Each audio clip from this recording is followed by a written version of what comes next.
Mon assureur me propose de prendre une assurance garantie accident de la vie, mais ça consiste en quoi? Merci.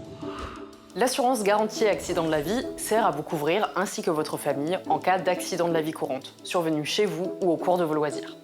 Elle intervient par exemple si vous êtes gravement blessé à la suite d'une chute, d'une brûlure ou d'une intoxication.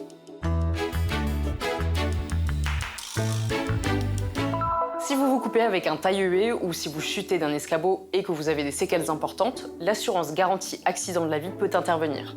Les principales garanties couvertes sont l'incapacité temporaire ou totale de travail, l'invalidité ou le décès.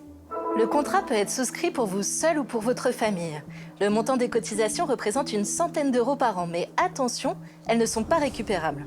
Si aucun accident ne survient, vous n'aurez droit à aucun remboursement. L'assurance garantie accident de la vie est un contrat qui comporte de nombreuses exclusions, des limites de garantie et des plafonds.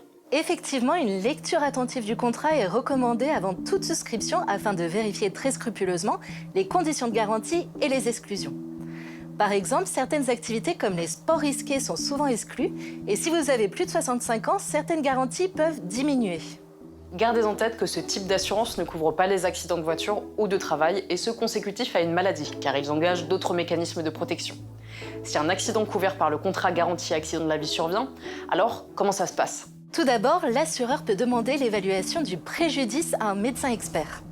Une fois l'indemnité déterminée sur la base de cette expertise, elle est versée en complément des prestations de la sécurité sociale et des assurances santé et/ou prévoyance.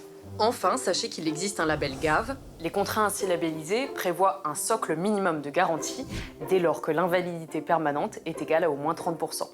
Le label impose également la prise en compte de certains préjudices en cas de décès, comme les frais d'obsèques. Voilà, vous savez tout, ou presque tout. À très bientôt pour un nouveau Consomag et retrouvez toutes les informations sur inc-conso.fr.